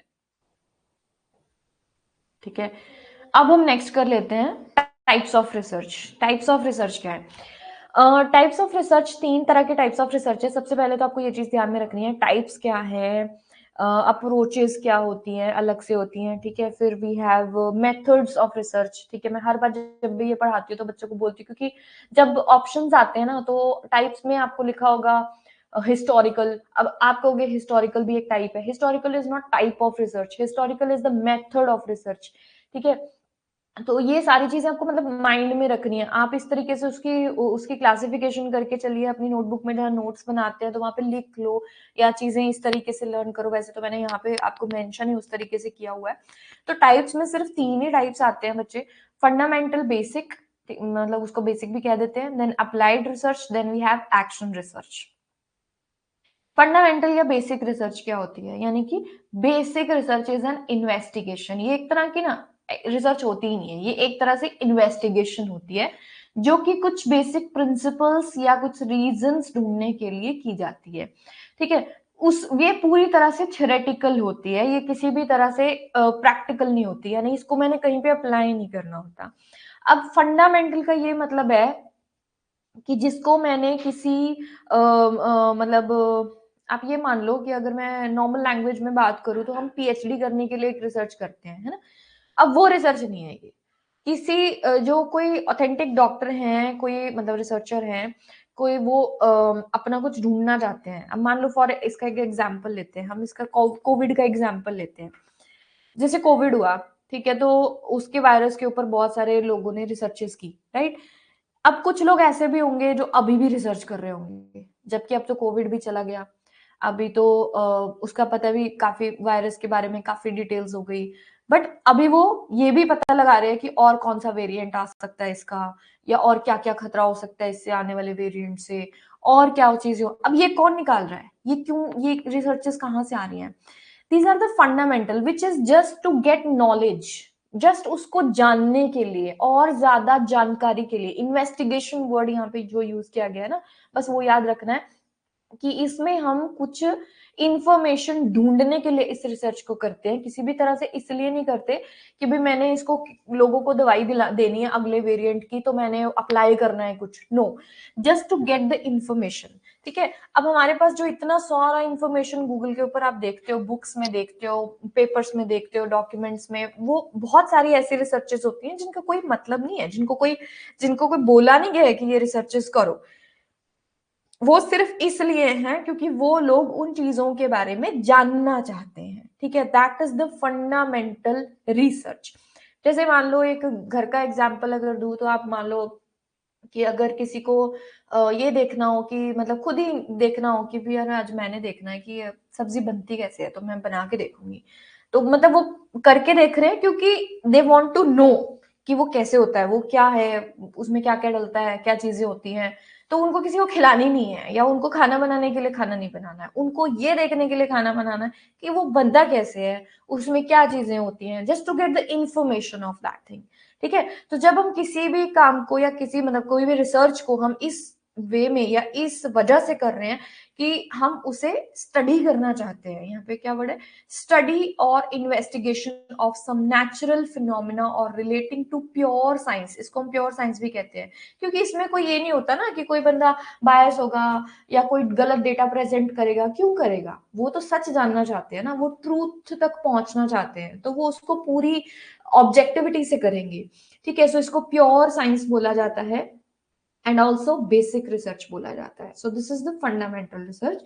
Basic researches sometimes may not lead to immediate use और एप्लीकेशन, तो जरूरी नहीं है कि उनका उसी टाइम पे कोई एप्लीकेशन होता है, हो सकता है लेटर ऑन काम आए। अब जैसे मान लो आज अगर किसी ने कह दिया कि भाई आने वाला वेरिएंट जो है वो ये वाला वेरिएंट है कोविड का, ठीक है, तो हो सकता है उसके लिए पहले से ही हम प्रिपेयर हो, आने वाले समय में हमें वो दवाई काम आ जाए जो आज किसी ने रिसर्चर ने रिसर्च करके निकाली हो, राइट। सो वो हो सकता है कि आगे चल के काम आ जाए और हो सकता है ना भी आए कभी। ठीक है, सो ये इसकी एप्लीकेशन कोई जरूरी नहीं होती है and it is not concerned with solving any practical problem. ये क्वेश्चन आता है, ठीक है, ये नहीं करती है, जो आगे हम अब पढ़ेंगे वो करती हैं, प्रैक्टिकल प्रॉब्लम को सॉल्व नहीं करती हैं, ये सिर्फ नॉलेज गेन करने के लिए होती है। ठीक है, बट इट इज ओरिजिनल और basic, it provides a systematic and deep insight into a problem and facilitates the extraction of scientific and logical explanation and conclusion on it। ठीक है, यानी कि उसका क्या साइंटिफिक वे है, क्या उससे निचोड़ निकल के आ रहा है, क्या उसकी एक्सप्लेनेशन है, क्या उसका कंक्लूजन है, सब कुछ जानना है, सिर्फ डीप इनसाइट है, यानी मुझे बस उसकी जानकारी लेनी है। आई होप ये आपको बहुत ही क्लियर हो गया होगा कि फंडामेंटल रिसर्च क्या होती है। ठीक है, नेक्स्ट आती है जी अप्लाइड रिसर्च। अप्लाई करना किसी के ऊपर, नाम से पता लग रहा है अप्लाइड रिसर्च। ओके, अब यहाँ पे मैंने क्या अप्लाई करना है, रिसर्च के रिजल्ट्स को अप्लाई करना है। Fine, so applied researches are one that those solve certain problems employing well known and accepted theories and principles। जो already accepted theories और principles होती है ना, उसको हम जो है अप्लाई करते हैं। जैसे फॉर एग्जाम्पल, इसके लिए आपको एग्जाम्पल मैं देती हूँ, न्यू एजुकेशन पॉलिसी। ठीक है, अब आप न्यू एजुकेशन पॉलिसी देखो, उसमें जब आप उसका ड्राफ्ट को रीड करोगे तो उसमें क्या लिखा है कि जी ये वाले थ्योरिस्ट हैं, उन्होंने ये कहा है कि इस एज में बच्चा जो है वो इस लेवल पे डेवलप होता है, तो हम ये वाले टॉपिक उसमें लगाएंगे, ये करेंगे, मतलब बच्चे का मेंटल लेवल जान के उसको वो चीजें अप्लाई करना। ठीक है, अब ये किसने कहा है, वो वाले थ्योरिस्ट ने कहा है, तो यानी ऑलरेडी जो एक्सेप्टेड थ्योरीज हैं उनके ऊपर बेस करके हम एक पॉलिसी अप्लाई कर रहे हैं। ठीक है, तो समझो कि हमने किसी की कही ऑलरेडी ट्राइड एंड टेस्टेड बात को उठा के हमने चीजों को अप्लाई किया है, ठीक। तो ये सारी चीजें आज जब हम, जैसे हमारा एजुकेशन सिस्टम है, आज हम उसको चाइल्ड सेंटर्ड वे में लेते हैं कि भाई बच्चा ही सब कुछ है और बच्चे के अकॉर्डिंग चलना है। तो इसके पीछे भी हमारी अलग अलग फिलोसफीज हैं और वो ऑलरेडी किसी ना किसी ने दे रखी हैं, वो थियोरीज किसी ना किसी ने दी हुई है, राइट, कि बच्चे को प्ले वे मेथड से पढ़ाओ, बच्चे को ऐसे करो। सो ये सारी चीजें क्या है, ऑलरेडी गिवन थियोरीज हैं, ऑलरेडी गिवन प्रिंसिपल्स हैं जिनके ऊपर काम हो चुका है, वही हम आगे अप्लाई कर रहे हैं। So most of the experimental researches जैसे केस स्टडीज हैं या फिर इंटरडिसिप्लिनरी रिसर्चेस हैं, वो अप्लाइड रिसर्चेस के अंदर आती हैं। अब अप्लाइड रिसर्च जो है it is helpful for basic research. Basic research जो है हो सकता है, अब जैसे प्याजे की थ्योरी है, आपको मैं कराऊंगी प्याजे की थ्योरी। प्याजे ने एक फंडामेंटल रिसर्च की थी, लॉन्गिट्यूडनल, ठीक है, बहुत लंबे समय तक, 15 साल अप्रोक्स। तो उन्होंने अपने तीनों बच्चों के ऊपर रिसर्च किया था, अपने खुद के। लेकिन आज वो हमारे एजुकेशन सिस्टम में है आज, ठीक है, यानी कि हम उसके अकॉर्डिंग अपने बच्चों को पढ़ा रहे हैं, टॉपिक्स पढ़ा रहे हैं कि भाई बच्चा अगर 2 से 4 साल का है तो वो क्या क्या चीजें समझ सकता है और उसको क्या लगाना है एग्जैक्टली सिलेबस के अंदर। तो जब हम ये चीजें कर रहे हैं तो वो जो उन्होंने किया था वो क्या था, बेसिक रिसर्च, और हम क्या कर रहे हैं, उनके बेसिक थ्योरी को क्या कर रहे हैं, अप्लाई कर रहे हैं, ठीक है। सो दैट इज, अब वो क्या बन गई, अप्लाइड रिसर्च बन गई, क्योंकि हमने उसको क्या कर दिया, उसके रिजल्ट्स को अप्लाई कर दिया। So a research the outcome of which has immediate application, उसे भी हम कह देते हैं। तो इमीडिएट हो सकता है, इमीडिएट एप्लीकेशन भी हो, बट हो सकता है इतने लंबे टाइम के बाद भी हो, फाइन। तो ये आपके कुछ एग्जाम्पल्स हैं जो अप्लाइड रिसर्चेस के हो सकते हैं, ये आप खुद पढ़ोगे। नेक्स्ट आता है action research, the third one. Action पे बहुत बार क्वेश्चन आता है, बहुत मतलब ज्यादातर क्वेश्चन मैंने एक्शन पे देखा है, बट हाँ बेसिक पे भी आ जाता है। अप्लाइड तो नाम पढ़ के ही पता चल जाता है बच्चों को कि अप्लाइड रिसर्च है, या किसी सिचुएशन पे अप्लाई किया है, वो क्वेश्चन पढ़ के पता चल जाता है कि अप्लाइड रिसर्च की बात कर रहा है। बट जब एक्शन रिसर्च पे क्वेश्चन आता है तो मोस्टली क्या लिखा होता है, या तो लिखा होता है कि हम इमीडिएट सॉल्यूशन किसमें देते हैं। तो जब भी ऐसा कुछ लिखा हो कि भाई हम उसी वक्त, एक्शन का मतलब क्या होता है, अभी के अभी। तो क्लास में मान लो मैं पढ़ा रही हूँ और पढ़ाते पढ़ाते मुझे पीछे बैठे एक बच्चे ने कहा कि मैम आपकी आवाज नहीं आ रही, ठीक है, मुझे मतलब मेरे तक नहीं आ रही आपकी आवाज, और मैंने उसको बोल दिया कि आप अपनी चेयर लेके आगे आके बैठ जाओ बेटा, ठीक है। अब ये क्या हुआ, I have taken action, this is the immediate, मैंने क्या दे दिया उसको, सॉल्यूशन, ठीक है। यहाँ पे प्रॉब्लम आती है और हम इमीडिएट सॉल्यूशन दे देते हैं, this was just an example. तो हम इस तरीके से एक्शन रिसर्च करते हैं, इसमें कोई बहुत बड़ा प्रोसेस नहीं होता है और ये सालों तक नहीं चलती है। ये एक छोटी सी इंक्वायरी बेस्ड, यानी मेरे पास एक प्रॉब्लम आई, मैंने उसका जितनी जल्दी हो सके सॉल्यूशन देना है, उसको हम एक्शन रिसर्च कहते हैं। तो इसका एक साइक्लिक प्रोसेस है, this is the cyclic process, यानी कि ये आप डायग्राम से कर सकते हो, यानी कि डायग्राम आपको बस, ये भी आपके पेपर में आ चुका है कि आपने इसका क्या साइक्लिक प्रोसेस है, यानी पहले क्या करना है, पहले आपको प्लान करना है कि मुझे करना क्या है एग्जैक्टली। मेरे पास प्रॉब्लम आई और मैंने क्या किया, डेवलप एप्रोप्रिएट मेथड, उसको मैंने एक प्लान बनाया कि मैंने इसको सॉल्व कैसे करना है। अब मैंने उस प्लान को के ऊपर एक्ट किया, यानी मैंने काम किया उसके ऊपर, फिर मैंने ऑब्जर्व किया यानी डेटा कलेक्ट किया, और फिर मैंने रिफ्लेक्ट, यानी सॉरी, जो भी मेरे पास सॉल्यूशन आया मैंने उसको दिया, ठीक है। अगर वो सॉल्यूशन सेट नहीं बैठता, मान लीजिए उस बच्चे को मैंने आगे चेयर लेके भी बिठा दिया लेकिन उसको फिर भी कोई ना कोई प्रॉब्लम आ रही है, now again I will plan a new thing. तो ये साइक्लिक मैनर में इसी तरीके से चलता रहता है, ठीक है, इस तरीके से, यानी मैं प्लान करूंगी, एक्ट करूंगी, ऑब्जर्व करूंगी, reflect, plan, act, observe, reflect. So this is the manner, this is the cycle of action research. Otherwise इसके ऊपर जैसे मैंने बताया कि इमीडिएट सॉल्यूशन का एक क्वेश्चन आता है, तो मतलब उस तरीके से क्वेश्चन आता है। मेथड्स ऑफ रिसर्च, मेथड्स क्या क्या हैं रिसर्च के, यानी कि एक रिसर्च जो है वो क्या होती है, कैसे उसकी विधियां क्या क्या है। तो जब मैं रिसर्च मेथड्स की बात करती हूँ तो देयर आर मेजॉरिटी, हम जब ब्रॉडर टर्म में देखते हैं तो हमारे पास 3 चीजें आती हैं, which is historical, descriptive and experimental. ये पिक्चर थोड़ी सी ब्लर है, जब आप पीडीएफ को नॉर्मली ओपन करोगे तो मतलब ठीक आएगी, अदरवाइज ये थोड़ी ब्लर आ रही है इसके अंदर। तो हिस्टोरिकल, डिस्क्रिप्टिव एंड एक्सपेरिमेंटल, ये तीनों तरह की रिसर्चेस हैं। इसको और इजी करने के लिए मैंने यहाँ पे ये लिखा है कि historical is related to the past, whereas जो डिस्क्रिप्टिव है वो आज से रिलेटेड है, यानी प्रेजेंट से रिलेटेड है, और जब हम फ्यूचर की बात करते हैं तो हमारी एक्सपेरिमेंटल रिसर्च आ जाती है, ठीक है। एंड यानी क्या कैसे पास्ट से कैसे है, जब मैं हिस्टोरिकल कह रही हूँ यानी हिस्ट्री से रिलेट कर रही हूँ, तो मेरा जो टॉपिक होगा, ठीक है, वो कैसा होगा, व्हाट वाज, यानी क्या था, उस चीज से रिलेटेड होगा। अगर मैं डिस्क्रिप्टिव रिसर्च कर रही हूँ तो मेरा टॉपिक जो है वो आज से, यानी व्हाट इज टुडे, ठीक है, उससे रिलेटेड। टुडे का मतलब ये नहीं है कि आज ही जो हुआ है, यानी इस दौर में, इस दौरान जो चल रहा है, ठीक है, तो वो होगा। देन एक्सपेरिमेंटल के अंदर क्या होगा या क्या होने वाला है, यानी व्हाट विल कम नेक्स्ट, तो वो चीज हमारी एक्सपेरिमेंटल के अंदर आती है। अब फर्स्ट हम टाइप करते हैं और करेंगे जैसे जैसे वैसे वैसे आपको और ज्यादा क्लैरिटी आती चली जाएगी। सो सबसे पहले यहाँ पे डिस्क्रिप्टिव मेथड है रिसर्च का। डिस्क्रिप्टिव मेथड ऑफ रिसर्च से काफी ज्यादा क्वेश्चंस आते हैं, क्योंकि ये काफी मतलब काफी ज्यादा पूछा गया है, क्योंकि काफी ज्यादा रिसर्चेस इस फील्ड में मतलब इस मेथड से की जाती हैं, ठीक है। Most of the even researches अगर आप देखोगे तो डिस्क्रिप्टिव मेथड ही उसका होता है। तो वर्णनात्मक विधि हम इसको इसको कहते हैं। वर्णनात्मक का मतलब क्या है, जो वर्तमान यानी कि जो इस दौर में इस दौरान चल रहा है। अब इसके अंदर क्या आ जाता है, जैसे कई बच्चे कहते हैं मैम अगर 2000 में कोई चीज शुरू हुई थी, मान लीजिए कोई पॉलिसी है, कोई स्कीम है, वो 2000 में गवर्नमेंट ने चलाई और अभी भी चल रही है, ठीक है, तो 2024 में भी चल रही है, तो इसका मतलब क्या वो हिस्टोरिकल में चली जाएगी? No, it will come under descriptive method, ठीक है। यानी अगर उसके ऊपर, उस स्कीम के ऊपर आप कोई रिसर्च करना चाहते हैं तो वो डिस्क्रिप्टिव के अंदर आएगा। So descriptive is all about what is going on, and वो जो अभी भी चल रहा है, चाहे वो पास्ट में स्टार्ट हुआ था बट अभी भी इट इज गोइंग ऑन। सो वो सारी चीजें, वो सारे टॉपिक्स किस में आएंगे? डिस्क्रिप्टिव में आएंगे, वो हिस्टोरिकल में नहीं आएंगे। हिस्टोरिकल में वो आएगा जो हो चुका है, खत्म हो गया, जिसके हमारे पास कोई एविडेंसेस भी ढूंढने जिसके मुश्किल होते हैं, मतलब जो कंप्लीटली पास्ट में शुरू हुआ था और पास्ट में ही खत्म हो गया।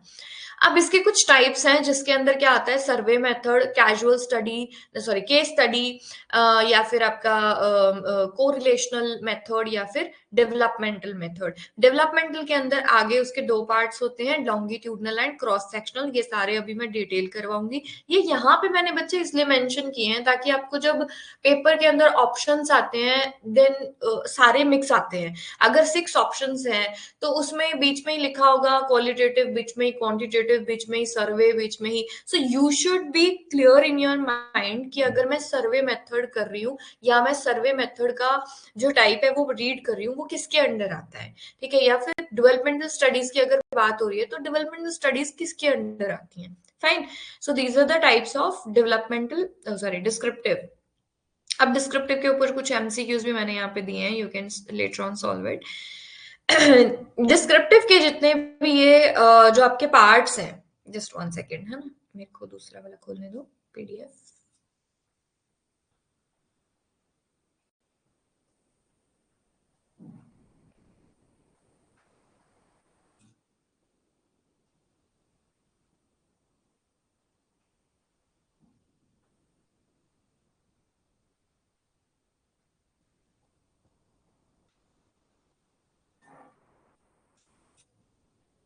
हाँ जी, तो ये है हमारा डिस्क्रिप्टिव मेथड, ठीक है, कि व्हाट एग्जिस्ट्स, जो मैंने आपको ऑलरेडी बता दिया कि जो एग्जिस्टिंग चीज है हम उसके ऊपर यहाँ पे रिसर्च वर्क करते हैं। अब यहाँ पे इसके हम पढ़ लेते हैं सर्वे मेथड क्या है। सो सर्वे क्या होता है? सर्वे इज अ ब्रीफ इंटरव्यू और डिस्कशन। एक छोटा इंटरव्यू होता है या छोटा डिस्कशन, यानी टू द पॉइंट चीजें हम उसके अंदर पूछेंगे with individuals about a specific topic, यानी एक स्पेसिफिक टॉपिक होता है और उसके बारे में हम कुछ क्वेश्चंस जानना चाहते हैं। बट सर्वे की खास बात क्या होती है कि सर्वे बहुत ही often use to access thoughts, opinions and feelings. तो सर्वे में कुछ भी हो सकता है, जरूरी नहीं है कि मैं कोई फैक्ट बेस्ड या कोई साइंटिफिक चीज ही करने जा रही हूँ। सर्वे में हम किसी की फीलिंग्स, ओपिनियंस भी जान सकते हैं। जैसे आप देखते हो इलेक्शंस के दौरान सर्वे किए जाते हैं, या फिर जनगणना यानी कि सेंसस के लिए भी सर्वे लिया जाता है ना। So it can be specific और लिमिटेड, यानी ये स्पेसिफिक और लिमिटेड भी हो सकता है। मान लीजिए मैं सिर्फ टीचर्स का सर्वे कर रही हूँ तो बहुत ही स्पेसिफिक है और लिमिटेड है, but it can be more global. जैसे मैंने अभी कहा कि सेंसस अगर मैं ले रही हूँ तो बहुत बड़ा पूरा इंडिया का सेंसस ले रही हूँ, तो पूरे इंडिया के हर घर में जाके देखना पड़ेगा कि कितने लोग हैं, राइट। सो ये ग्लोबल या वाइड स्प्रेड इसके गोल्स भी हो सकते हैं। तो या तो ये बिल्कुल एक्सट्रीम रह सकता है, या तो ये बिल्कुल ही प्रिसाइज भी हो सकता है, ठीक है। और सर्वे जो मेथड होता है ये तब अपनाया जाता है, मेन चीज जो आपको यहाँ पे याद रखनी है कि सर्वे, जब नाम हम सर्वेक्षण कह रहे हैं ना, तो इसका सीधा सा मीनिंग होता है कि इसमें अगर मेरी पॉपुलेशन ज्यादा है, जब मैं रिसर्च वर्क कर रही हूँ ज्यादा लोगों पे, तब हम सर्वे मेथड को ऑप्ट करते हैं, क्योंकि ये इजी टू कंडक्ट होता है, ठीक है। अगर मान लीजिए मैंने 2000 लोग मैंने लिए है जी, मैंने 2000 का सैंपल लिया है, मतलब इतना तो हम नहीं लेते, जैसे 1200 लोगों का मान लो फॉर एग्जाम्पल लिया है, तो 1200 लोगों से आप इंटरव्यू तो कर नहीं सकते, है ना। आप क्या करोगे, सर्वे कर लोगे, क्योंकि वो क्विक होगा और उसमें सबके ओपिनियन, सबका थॉट प्रोसेस, सबके फीलिंग्स पता चल जाएंगी कि कोई किसी चीज के बारे में क्या सोचता है, ठीक है। तो ये हुआ सर्वे मेथड क्या होता है। अगर कुछ भी डाउट हो तो मैं बीच बीच में चेक करती रहूंगी, आप मुझे चैट बॉक्स में लिख सकते हो, ठीक है, बिकॉज मैंने पीडीएफ ओपन की हुई है तो मुझे वही चीज दिख रही है, बट मैं बीच बीच में करती रहूंगी, आई कैन आंसर यू। आप मुझे चैट बॉक्स में लिख देना कुछ भी क्लियर ना हो तो। सेकंड होता है हमारा case study. What is case study? Case studies are analysis. क्या होती है? एनालिसिस होती है, किसी भी चीज का हो सकती है, किसी पर्सन का हो सकती है। अगर मैं चाहूं मैं गांधी पे केस स्टडी कर सकती हूँ, ठीक है, या मैं फ्रीडम फाइटर्स सभी पे केस स्टडी कर सकती हूँ, मैं किसी भी किसी भी चीज पे मैं केस स्टडी, किसी कंपनी में मैं केस स्टडी कर सकती हूँ, पर्सन पे कर सकती हूँ, ठीक है। तो इवेंट पे कर सकती हूँ किसी भी, ठीक है, किसी डिसीजन पे कर सकती हूँ, पीरियड, प्रोजेक्ट, पॉलिसीज, इंस्टीट्यूशंस या other systems that are studied holistically. One और मोर मेथड हम इसके अंदर ये अप्लाई कर सकते हैं, विच इज केस स्टडी। तो केस स्टडी में हम सब्जेक्ट की पूरी इंक्वायरी करते हैं, सब्जेक्ट के बारे में, एंड पूरी उसकी हिस्ट्री से लेकर आज तक जो भी चीज हम जानना चाहते हैं वो सारी हम इसमें छान मारते हैं, ठीक है। यानी कि इसमें काफी डिटेलिंग होती है, एंड केस स्टडी में हमेशा सैंपल थोड़ा होता है। जैसे मैंने अभी सर्वे में कहा ना कि सैंपल बहुत बड़ा हो सकता है, बट केस स्टडी में हार्डली दो लोग, 5 लोग। अगर आप फैमिली पे कर रहे हो तो एक फैमिली ले ली, क्योंकि उसके काफी सारे मेंबर्स होते हैं और उनकी सारी डिटेल आपको करनी पड़ती है, ठीक है। जैसे अभी मैंने कहा कि मैं कुछ फ्रीडम फाइटर्स ले सकती हूँ, जैसे 2 और 3 फ्रीडम फाइटर्स मैंने ले लिए और उनके ऊपर मैं केस स्टडी कर रही हूँ।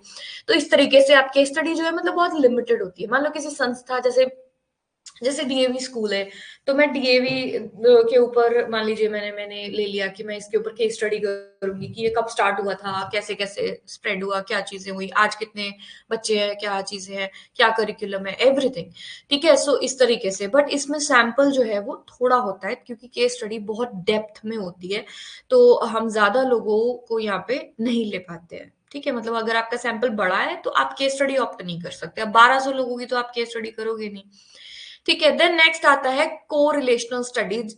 स्टडीज इसे कैजुअल कंपैरेटिव स्टडीज भी बोल देते हैं, मतलब कैजुअल कंपैरेटिव, जिसमें हम कंपेयर कर रहे हैं वेरिएबल्स को। अब कोरिलेशन भी देख सकते हैं, यानी कोरिलेट कर सकते हैं डिफरेंट वेरिएबल्स को, उनका रिलेशनशिप आपस में चीजों का देख सकते हैं। यहाँ मैं एग्जांपल लेना चाहूंगी। एग्जांपल देखो, जैसे कि how the performance of learners. इस चीज को आपने किससे कंपेयर करना है, सॉरी रिलेट करना है। It is related to study habits, यानी कि बच्चे की जो पढ़ने की आदतें हैं उससे उनकी परफॉर्मेंस का क्या लेना देना है, मतलब क्या रिलेशनशिप है, ठीक है। यानी कि कोरिलेशन हमने करना है। कोरिलेशन बच्चे यहाँ पे आगे आप डिटेल में भी पढ़ोगे कि कोरिलेशन जो है वो 2 तरीके का होता है। 2 तरीके का कैसे होता है? एक तो होता है रिलेशन जो नेगेटिव रहेगा, एक पॉजिटिव, ठीक है। पॉजिटिव का मतलब है जैसे इन दो चीजों में पॉजिटिव रिलेशनशिप है। How positive? जितनी ज्यादा अच्छी स्टडी हैबिट्स होंगी उतना ही ज्यादा अच्छा परफॉर्मेंस लेवल होगा, ठीक है। यानी कि जितना, अगर एक चीज के इंक्रीज होने से दूसरी चीज भी इंक्रीज हो रही है तो वो पॉजिटिव रिलेशन है, ठीक है। और अगर कम हो रही है, एक चीज के इंक्रीज होने से दूसरा वेरिएबल कम हो रहा है, तो उसको हम क्या कहते हैं? उसको नेगेटिव रिलेशन कहते हैं।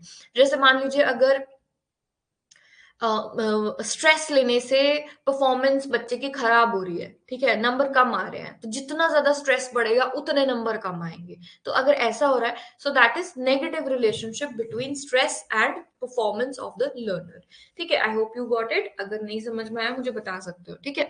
तो यहाँ पे कोरिलेशनल स्टडीज जो है वो इस तरीके की रिसर्चेस होती हैं, और यहाँ पे सिर्फ दो वेरिएबल मैं एग्जांपल लेती हूँ, बहुत ही लो लेवल एग्जांपल, ताकि आपको समझ में आए। जब हम पीएचडी करते हैं या जब हम रिसर्च वर्क करते हैं, so we take so many variables, 8 8 9 9, मतलब बहुत सारे वेरिएबल्स हम लेते हैं, ठीक है, उनका कोरिलेशन देखते हैं। Next comes developmental studies, very very very important. Developmental studies के ऊपर आपको क्वेश्चन आए हैं, ठीक है। सो डेवलपमेंट स्टडी क्या होती है, जिसके अंदर लॉन्गिट्यूडनल एंड क्रॉस सेक्शनल भी होती है। डेवलपमेंट नाम से क्या समझ में आता है, किसी का विकास देखना, किसी की डेवलपमेंट देखना। What kind of development, it can be any kind of development. Any kind means आप एक पर्सन की डेवलपमेंट भी देख सकते हो, ठीक है, आप एक कंपनी की डेवलपमेंट भी देख सकते हो, आप एक जैसे गवर्नमेंट है, गवर्नमेंट की डेवलपमेंट भी देख सकते हो कि पहले बाकी 5 साल, कितने साल मोदी को अगर 5 साल इस मतलब इस बार अगर हम देखें कि लास्ट टाइम उन्होंने 5 इयर्स में क्या किया, so you can do the developmental studies on that कि कितना डेवलपमेंट उन्होंने किया है ना। देन उसके बाद हम देख सकते हैं कि जैसे कोई पर्सन है, कोई बचपन से, जैसे प्याजे की थ्योरी का मैं कल आपको क्लास में बता रही थी। सो उन्होंने अपने बच्चों पे एक्सपेरिमेंट किया था, तो वो डेवलपमेंटल स्टडीज की थी उन्होंने, और मतलब रिसर्च की थी। कैसे उन्होंने बचपन से पैदा होते ही बच्चों को देखना शुरू कर दिया था कि वो कैसे डेवलप हो रहे हैं, उनके हर एक स्टेप, हर एक मूव को उन्होंने ऑब्जर्व किया और अपनी स्टडीज के अंदर लिया टिल 15 ईयर्स, ठीक है। 15 साल तक वो डेवलपमेंटल स्टडीज चली उनकी, तो वो होती हैं। तो आप परफॉर्मेंस इसके अंदर देख सकते हो, किसी भी तरह की मतलब डेवलपमेंट देख सकते हो, ठीक है। इसमें ट्रेंड्स भी देख सकते हो, कैसे धीरे धीरे ट्रेंड्स जो है वो इंक्रीज होते हैं। अब कैसे लॉन्गिट्यूडनल डेवलपमेंट हम पहले देख लेते हैं, इसका टाइप क्या है। लॉन्गिट्यूडनल के अंदर क्या होता है, वेरी इंपॉर्टेंट टू नो कि क्रॉस सेक्शनल और लॉन्गिट्यूडनल में क्या डिफरेंस है, क्योंकि क्वेश्चन यहाँ पे आता है आपको, ठीक है। कोई दिक्कत तो नहीं आ रही यहाँ तक, लिख दो मेरे को अगर कुछ भी लग रहा है कि मैम ये चीज समझ में नहीं आई।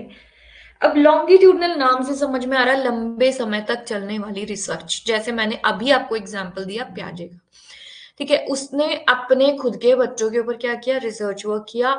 एंड ये क्यों किया, अपने खुद के बच्चे क्यों लिए, क्योंकि हर टाइम ऑब्जर्वेशन इजी थी, स्टडी करना इजी था, कन्वीनियंट सैम्पलिंग थी वहां पे, ठीक है। सो यहाँ पे study on the same subjects, यानी ऐसा नहीं था कि 2 साल किसी और बच्चे पे, 2 साल किसी और पे, नो, तीनों सेम, मतलब उसके जो बच्चे थे वो सेम सब्जेक्ट के ऊपर उन्होंने 15 साल तक किया, ठीक है, जो रिसर्च वर्क था। तो इसके अंदर हम सब्जेक्ट चेंज नहीं कर सकते, ऐसा नहीं कि 2 साल मैंने किसी के ऊपर रिसर्च की, 2 साल किसी और को ले लिया।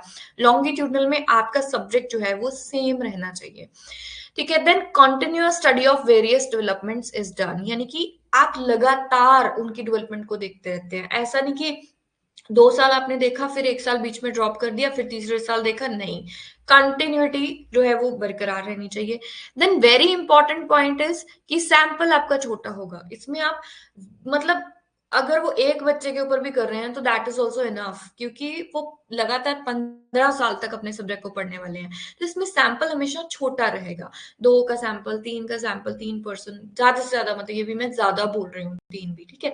तो सैंपल हमेशा इसमें छोटा रहेगा।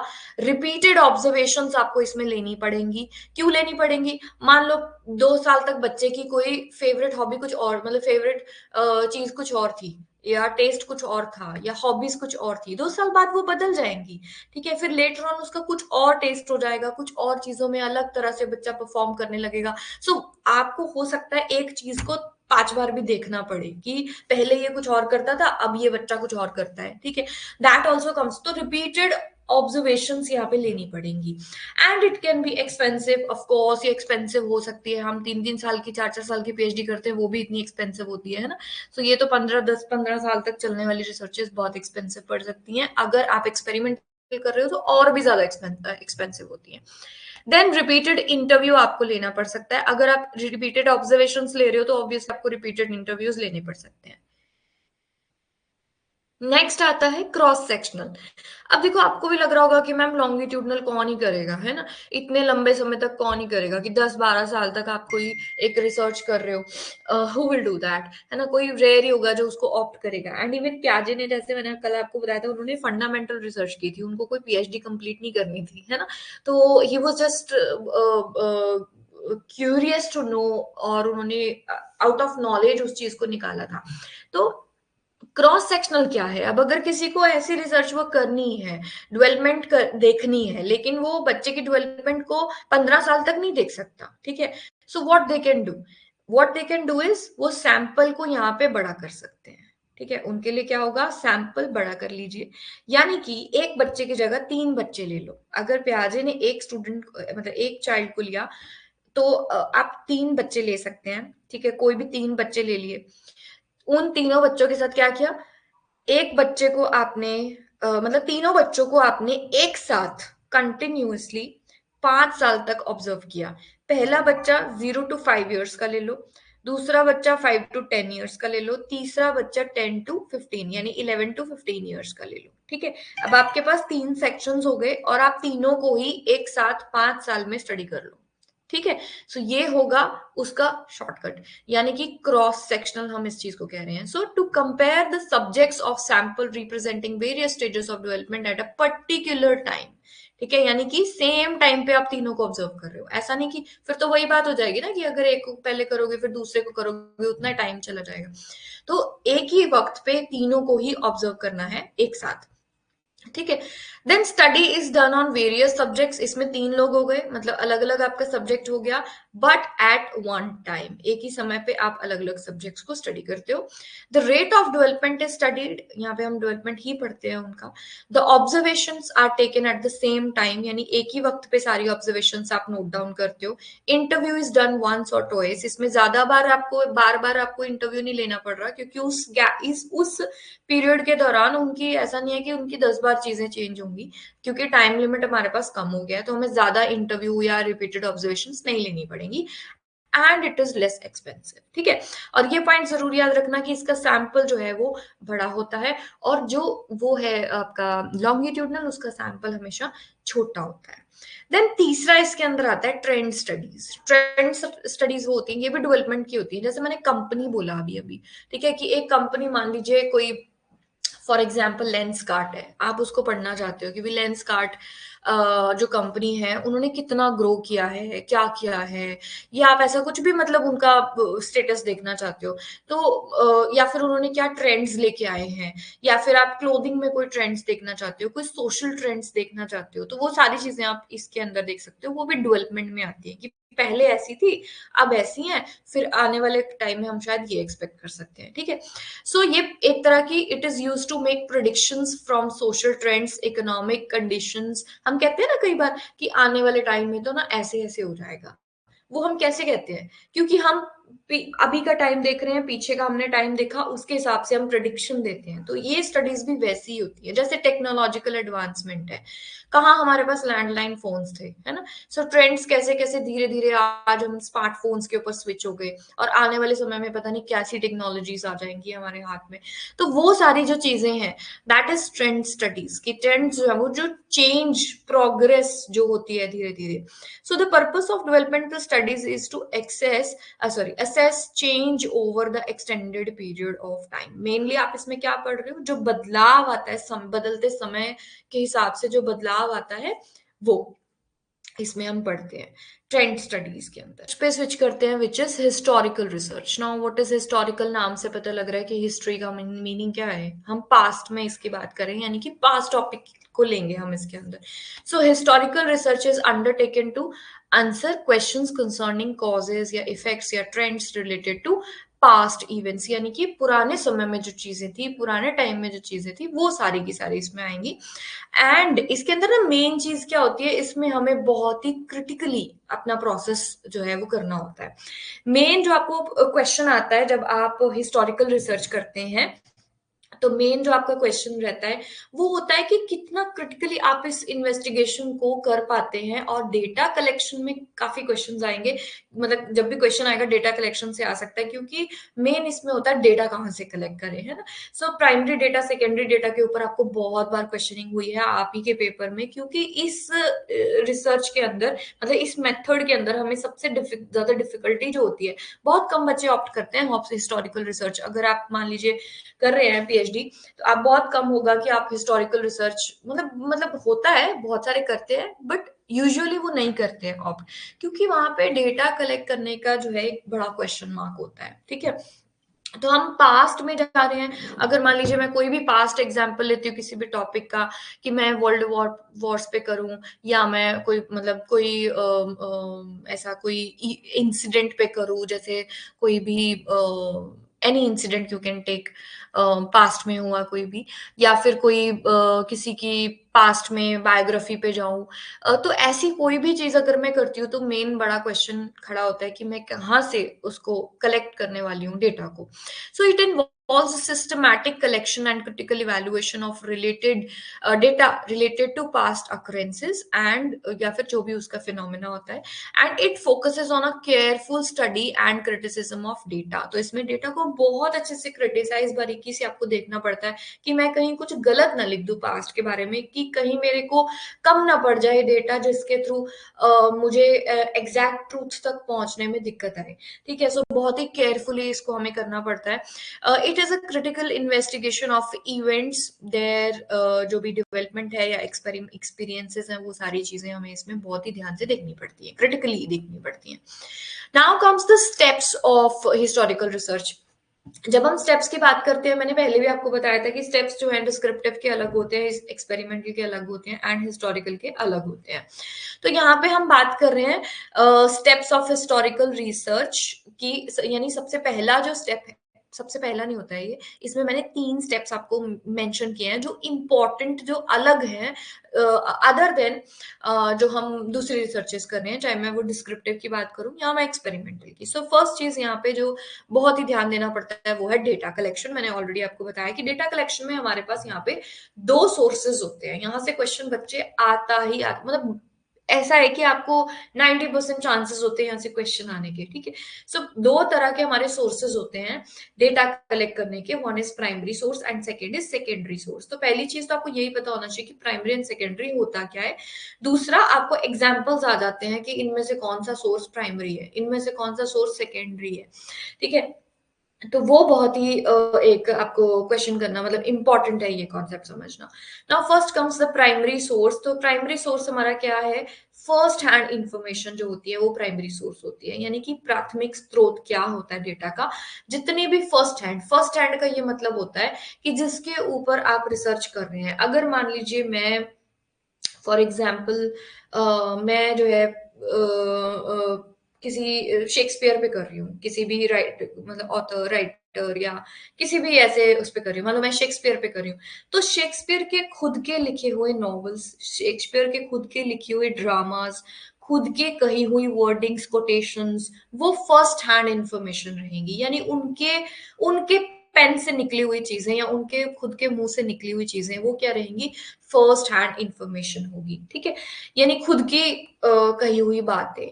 दिस अगर वो नहीं है, मान लो मतलब वो नहीं है कहीं पे कि जो उनकी खुद की कही बातें नहीं है, या वो खुद ही नहीं है, अब वो खुद तो है नहीं, मैं शेक्सपियर पे अगर रिसर्च कर रही हूँ तो मैं उनको तो इंटरव्यू नहीं कर सकती।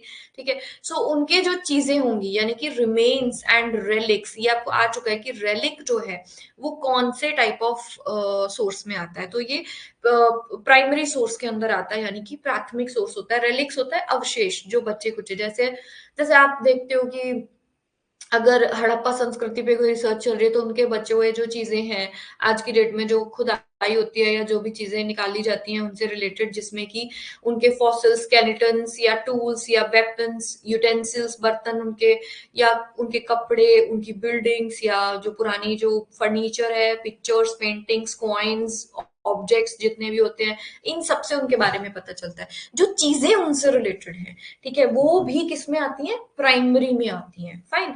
तो अभी तक मैंने आपको क्या बताया कि जितनी भी ये सारी चीजें हैं, ये सब प्राइमरी में आती हैं, प्लस रिमेन्स एंड रेलिक में कुछ भी आ सकता है, जो भी उनके बचे कुचे अवशेष रह गए हैं, उनके खुद के स्केलेटन्स भी, ठीक है, वो भी बताएंगे कि ये कितने, कौन सी एज में इनकी डेथ हुई है, कैसा क्या था, उनके बारे में काफी डिटेलिंग हो जाती है उससे भी।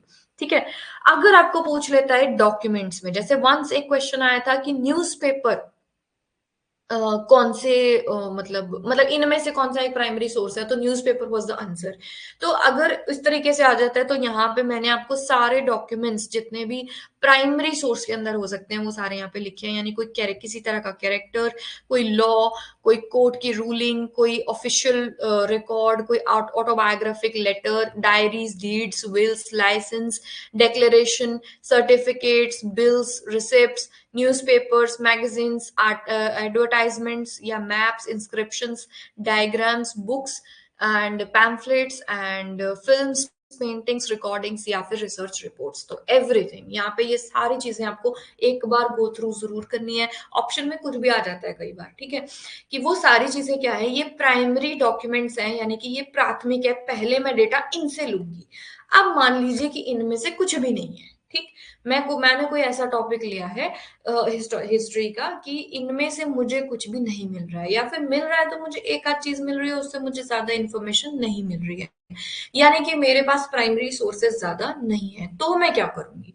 ठीक है, तब हम स्विच करेंगे सेकेंडरी सोर्सेज के ऊपर से, यानी कि दूसरा कोई ऑप्शन चूज करेंगे। Now what is secondary source? The writer of the secondary source was not on the scene of the event. अब जैसे मैं शेक्सपियर का एग्जांपल लिया था कि उनकी खुद की कही हुई बातें, उनकी खुद की लिखी हुई बातें क्या रहेंगी? प्राइमरी सोर्स में रहेंगी। लेकिन अगर किसी ने शेक्सपियर के बारे में बुक लिखी है, वो क्या हो जाएगी? किसी और ने, मतलब किसी थर्ड पर्सन ने, जो उस टाइम पे उनके साथ नहीं थे, या उन मतलब चश्मदीद नहीं थे, विटनेस नहीं थे, बट उन्होंने कहीं से पढ़ वढ़ के उनके बारे में कुछ लिख दिया है, सो वो क्या रहेगा? सेकेंडरी सोर्स होगा। ऐसे बहुत सारे राइटर्स, ऐसे बहुत सारे इवेंट्स, इंसिडेंट्स हैं जिनके बारे में हमने सिर्फ किताबों में पढ़ा है, वो भी किसी और ने लिखी है जो उस सदी में थे भी नहीं। ठीक है, तो वो क्या है? वो सारे के सारे सेकेंडरी सोर्स हैं, उन्होंने भी कहीं ना कहीं से सुन के या देख के या कुछ ऐसे करके लिखा है। So secondary sources of data are usually limited. ये बहुत कम होते हैं, लिमिटेड, सॉरी, होते तो बहुत ज्यादा है, बट लिमिटेड वर्थ होते हैं, यानी कि हम ज्यादा इनको लेना पसंद नहीं करते। क्यों? क्योंकि ये गलत भी हो सकते हैं। ठीक है, गलत हो सकते हैं जैसे, यानी इनके सोर्सेस, क्योंकि उन्होंने भी तो कहीं से देख के ही लिखा है, मतलब कहीं से सुन के लिखा है ना, तो हो सकता है उन्होंने कुछ मिस्टेक भी की हो। बहुत सारी ऐसी आपको हिस्टोरिकल बुक्स मिल जाएंगी जिनमें हिस्ट्री को थोड़ा बहुत मोल्ड करके, तोड़ मरोड़ के अपने हिसाब से लिख दिया हुआ है, तो वो गलत भी है कहीं ना कहीं। ठीक है, एग्जैक्ट हिस्ट्री मेंशन नहीं की गई है, तो ये लिमिटेड वर्थ होती है, यानी कि हम इनको ज्यादातर अवॉइड ही करते हैं रिसर्चेस में, ताकि हमारी रिसर्च का जो रिजल्ट्स हैं वो गलत ना हो, बिकॉज ऑफ यूजुअल एरर्स। जैसे मैंने अभी कहा कि कई बार इनमें एरर्स भी होती हैं, तो हिस्ट्री बुक्स जो है इसका कॉमन एग्जांपल्स है, जिनमें आपको बहुत सारी ऐसी बुक्स है जिसमें एक बुक में कुछ और लिखा है, एक बुक में कुछ और लिखा है। ठीक है, आप जैसे अभी ये हमारी जो आई थी जोधा अकबर, है ना, अगर आप जोधा अकबर नहीं, सॉरी, ये पद्मावत मूवी आई थी, या पद्मावती यू कैन से, तो उसके अंदर अगर वो हिस्टोरिकल बुक्स को रेफर करके बनाई गई है, तो हिस्टोरिकल बुक्स में पद्मावती की बहुत सारी अलग तरह की कहानियां भी है, और अलग तरह से उसको रिप्रेजेंट किया गया है, और बहुत सारी में अलग तरह से किया गया है, यानी there are so many books and different kind of interpretations are there. ठीक है, तो ये सेकेंडरी सोर्सेस होते हैं। नेक्स्ट, अच्छा, प्राइमरी और सेकेंडरी क्लियर है? प्राइमरी एंड सेकेंडरी सोर्सेस क्या होते हैं? कोई डाउट है?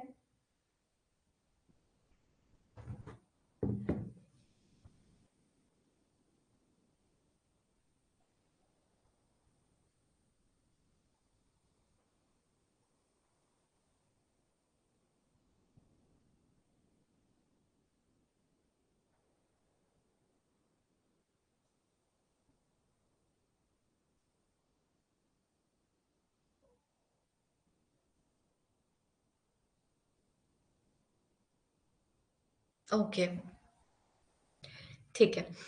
अब नेक्स्ट क्या आता है यहाँ पे हमारे पास? क्रिटिसिज्म। क्रिटिसिज्म इस पूरे जो हिस्टोरिकल रिसर्च है इसमें क्रिटिसिज्म बहुत ही इंपॉर्टेंट होता है। मैंने ऑलरेडी आपको बताया कि हम बहुत ही क्रिटिकल वे में इस रिसर्च को करते हैं, यानी कि बहुत लॉजिक लगा के कि मेरे से कहीं कोई गलती ना हो जाए, क्योंकि ना तो हमारे पास कोई एविडेंस होता है उन चीजों का, ना ही हमने वो देखी होती है, ना ही हम जाके उनको देख सकते हैं। अगर मैं जाके देखती भी हूँ तो वहां पे अब वो चीजें बची ही नहीं होती हैं, वो बहुत ज्यादा चेंज हो चुकी होती हैं। ठीक है। सो अगर आप मतलब अगर आप मान लो कारगिल के ऊपर कुछ करोगे तो वहां पे उस साइट पे जाओगे, अभी थोड़ी ना आपको वहां पे वो एग्जैक्ट सीन देखने को मिलेगा या ऐसी कोई चीज मिलेगी, वो बहुत ज्यादा अलग वे में आपको प्रेजेंट होगी, प्रेजेंटेशन वहां पे अलग होगी, है ना। तो वो चीजें जो है देखने के बाद आप बहुत क्रिटिकल वे में अपनी रिसर्च को करोगे। सो द सेकंड इम्पॉर्टेंट जो नेसेसिटी होती है कि हम कैसे अपने मटेरियल को गैदर कर रहे हैं, उसके लिए हम एक रिव्यू देते हैं। The process of document review, इस डॉक्यूमेंट रिव्यू को हम क्या कहते हैं, ये दो तरह से होता है, एक एक्सटर्नल क्रिटिसिज्म और एक इंटरनल क्रिटिसिज्म। बहुत आसान सी अगर मैं भाषा में बोलूँ ना इनको समझना, वैसे तो ये बहुत आप जब रिसर्च की लैंग्वेज में समझते हो तो बहुत ही डिफिकल्ट लगता है बच्चों को कि बाहरी तरह से कैसे आलोचना हम करते हैं और आंतरिक तरीके से कैसे करते हैं। तो जब हम एक्सटर्नल क्रिटिसिज्म करते हैं ना, जैसे हम किसी कोई पर्सन है, मान लो मान लीजिए मैं हूं, आपको मेरा एक रिव्यू देना है कि मैम कैसी हैं, ठीक है।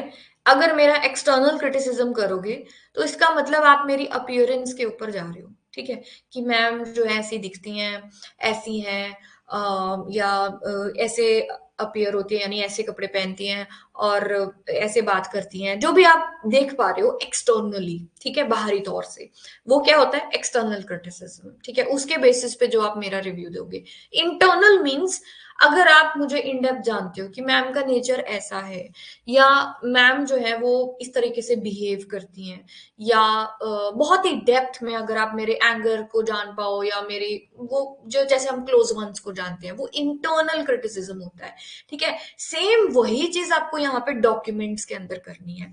जो एक्सटर्नल क्रिटिसिज्म है उसके अंदर मेन बात क्या होती है, यहाँ पे क्या हो सकता है, प्राइमरी, जब जो भी आपका डॉक्यूमेंट है ना, जब आप उसको एक्सटर्नली देख रहे हो तो आप उसमें क्या देखोगे, ये कब लिखा गया था, ठीक है, किसने लिखा था, when where it was written, कहाँ पे लिखा था, ये आज तक बरकरार है, कहाँ पे है, ठीक है, इसका रियल ऑथर कौन है, ये ऑथेंटिक है या नहीं, आप मेन ये देख रहे हो, ठीक है, एक्सटर्नल में।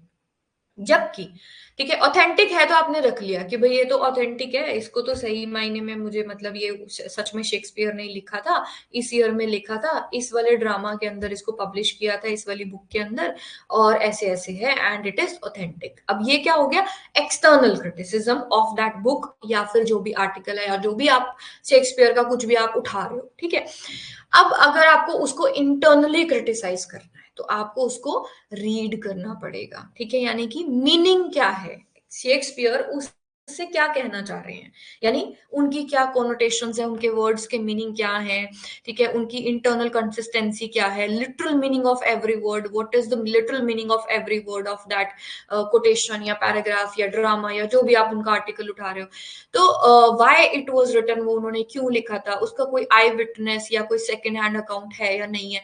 तो जब आप डेप्थ में उस डॉक्यूमेंट के ऊपर चले गए तो वो क्या हो गया, वो वहां पे इंटरनल क्रिटिसिज्म कहलाएगा, ठीक है जी।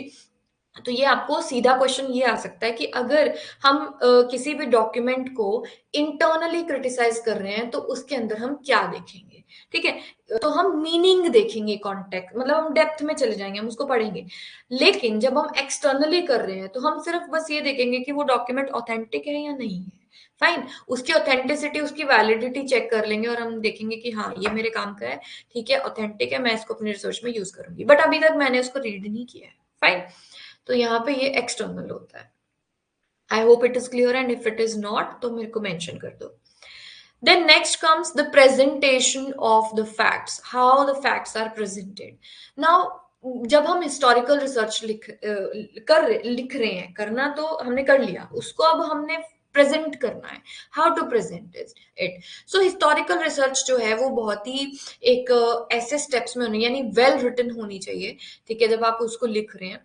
And it demands a careful avoidance of following facts, यानी कि ऐसा नहीं है कि आपने कोई चीज निग्लेक्ट नहीं करनी, फाइन। देन मतलब कोई ऐसा फैक्ट छूट ना जाए जिसके मतलब जिस छूटने से उस पे इम्पैक्ट पड़ जाए। ओवर सिग्निफाइंग द फैक्ट्स, ऐसा भी नहीं है कि किसी चीज पे ज्यादा ही स्ट्रेस डाल दो, ठीक है। ओवर जनरलाइजेशन नहीं करनी है। अगर आपका एविडेंस आपको लगता है कि भाई ये बात सच भी हो सकती है, ये बात झूठ भी हो सकती है। सिर्फ अगर मैंने, मान लीजिए मैंने शेक्सपियर के बारे में 9 किताबों में एक बात पढ़ी, लेकिन एक किताब में कुछ उनके बारे में अलग से लिखा था। अब वो सर्टिनिटी नहीं है ना उस चीज की फिर मेरे को, तो मैं उसको ज्यादा जनरलाइज नहीं करूँ, मतलब मैं उसको ज्यादा हाईलाइट नहीं करूंगी फिर। Then failure to establish different between significant और ट्रिवियल फैक्ट्स। अगर आपको लग रहा है कि मुझे नहीं पता लग रहा कि ये इंपॉर्टेंट है फैक्ट बताना या नहीं, तो आप उसको छोड़ सकते हैं, ठीक है। Then tendency to use secondary data, कम से कम सेकेंडरी डेटा हमको हमको यूज करना है, ये मैंने ऑलरेडी आपको बता भी दिया है। पर्सनल बायसनेस इसमें किसी तरह की नहीं होनी चाहिए। जैसे समटाइम्स हम कोई रिलीजियस कुछ कर रहे हैं या फिर कोई ऐसी चीज हमने ऑप्ट किया है जिसके अंदर मेरी कोई कास्ट, मेरा कोई रिलीजन, मेरा कोई पर्सनल ओपिनियन जो है वो मैं डाल रही हूँ या उससे इन्फ्लुएंस हो रही हूँ, तो वो आपको नहीं करना है। डल या कलरलेस नहीं होनी चाहिए। हिस्टोरिकल है इसका मतलब ये नहीं है कि बहुत ही एकदम बोरिंग होगी आपकी रिसर्च वर्क, ठीक है। Then failure to interpret words, अगर आप वर्ड्स को इंटरप्रेट, जैसे आप मान लीजिए शेक्सपियर को पढ़ेंगे तो वो ओल्ड इंग्लिश लिखते थे या फिर लैटिन लैंग्वेज यूज करते थे या ग्रीक लैंग्वेज यूज करते थे, तो वो जो चीजें अगर आप नहीं इंटरप्रेट, एग्जैक्ट इंटरप्रिटेशन लेनी है उनकी, ठीक है, ऐसा नहीं कि आपको पता ही नहीं चला उन्होंने बोला क्या, ठीक। सो ये सारी चीजें आपने ध्यान में रखनी है। इसके अलावा जो एरियाज है जिनके अंदर आप हिस्टोरिकल रिसर्चेस कर सकते हो, पीरियड्स पे कर सकते हो, यानी कि मान लो मैंने 18th सेंचुरी में कोई पीरियड ले लिया, उस पीरियड टाइम पीरियड पे करनी है। या कोई ज्योग्राफिकल लोकेशन लिख सकते हो, जैसे अगर मैंने ले लिया कि जलियांवाला बाग या हड़प्पा संस्कृति ले लिया, मोहनजोदाड़ो ले ली कि उस टाइम पीरियड पे वो कहाँ पे लोकेटेड था एग्जैक्टली exactly, और अभी कहाँ पे, और मैंने उसको जाके स्टडी किया, वो चीज कर सकते हो। या कोई मिलिट्री, जैसे मैंने ऑलरेडी वॉर के एग्जाम्पल्स आपको दे दिए, कारगिल का एग्जाम्पल दे दिया, तो इस तरीके की भी चीजें आप कर सकते हैं।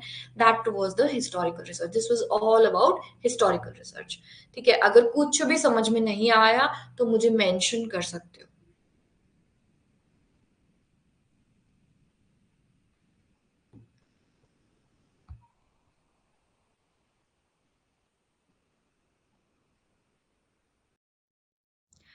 नेक्स्ट वन जो है आपका method, that is experimental research. मैं कहूँगी कि बहुत ज़्यादा इम्पॉर्टेंट है, बाकी के जो आपके मेथड्स हैं उनसे भी कहीं ज़्यादा इम्पॉर्टेंट है, क्योंकि यहाँ से हमें काफ़ी क्वेश्चनिंग होती है और काफ़ी सारे ऐसे मतलब कॉन्सेप्ट्स बनते हैं जहाँ से क्वेश्चंस आ सकते हैं।